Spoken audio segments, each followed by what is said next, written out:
President Obama is releasing a budget on Wednesday. Now, I actually found this very interesting because if you know anything about the way our government works here in the United States of America, the president is actually not even supposed to release a budget, really. That's not really his job. It's supposed to originate in the House of Representatives. Well, he decided he was going to release a budget anyway, and I'll give you a glimpse at some of his proposals. We don't have all the proposals, but of the ones that I've read so far, they suck. How you like me now, Democrats? No, it's horrible, and I'll explain why in a second. So just to give you some basics, the budget would reduce the deficit by $1.8 trillion over 10 years, and $600 billion of this reduction would come from revenue raisers, and $1.2 trillion would come from spending reductions and entitlement reforms. Now notice, whenever you hear entitlement reforms, substitute that word reform with cut, because it's a cut, not a reform. And by the way, we're also not referring to entitlements as entitlements anymore, because that makes it sound like you're getting something you're not owed, but you are owed it because you paid into it your entire life, so we're calling them earned benefits from now on. So first I'll go over the handful of good provisions that have been leaked. His budget would pay for expanded access to pre-K, which is something he talked about in his State of the Union address. I agree with him 100% on that.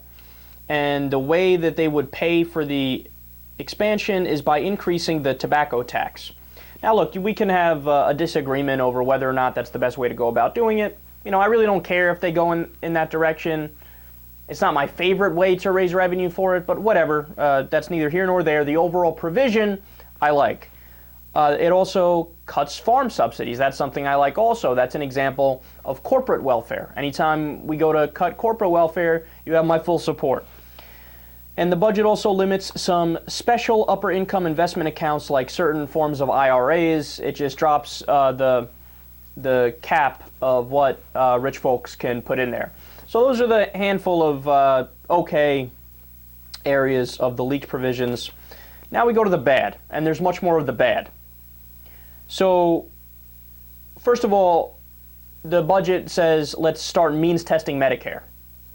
Now, for those of you who don't know what that means testing basically means if you're more well off, if you make more money, you will either have the Medicare benefits you receive decreased or eliminated, depending on how much money you make. Now, there's a lot of Democrats and progressives that actually like that idea. They say, oh, that makes sense. Why not do that? The reason why I'm against it is because it's a slippery slope in the sense that once it's no longer an earned benefit program, and once it's no longer a situation where everybody in the United States of America is receiving it, that opens it up to political attacks from the right wing, and they'll attack it as a giveaway. They'll attack it as a welfare program, essentially, and then that sets it up for further cuts down the road. So it would move in that direction. All told, it would include $400 billion in healthcare cuts.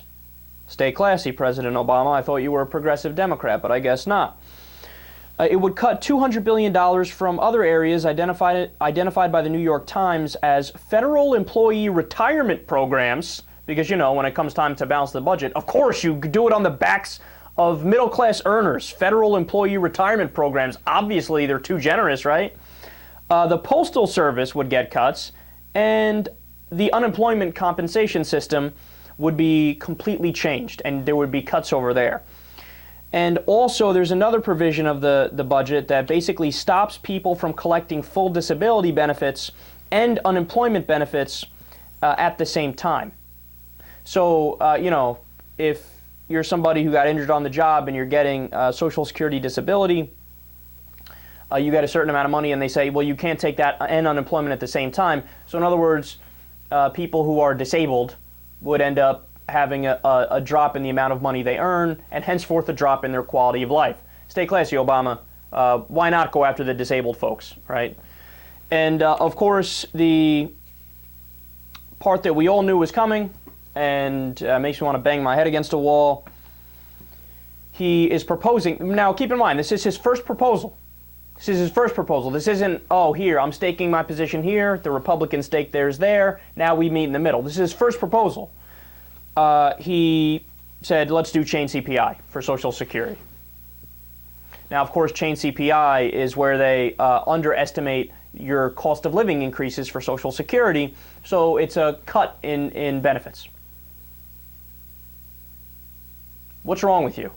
Like, what you want to drop all pretenses of being a progressive? Because you should. Like, we voted for you because you were supposed to protect the earned benefit programs, but now your budget is proposing cuts. God, it drives me crazy. So here's a quote, by the way, directly from the article. This isn't me. This is directly from the article, which was on Huffington Post. Quote, "But as a political tactic, this is a bit of a gamble for the administration. Instead of staking out a progressive plank and starting negotiations from there, the White House is trying to lay claim to the middle ground." So right off the middle, this is the same thing we saw in the healthcare debate, by the way. Instead of the Democrats coming out and Obama coming out and saying, hey, you know what? We want single payer and we're not going to compromise. That's what we want. That's our position. How do you like us now, right? They started with the public option.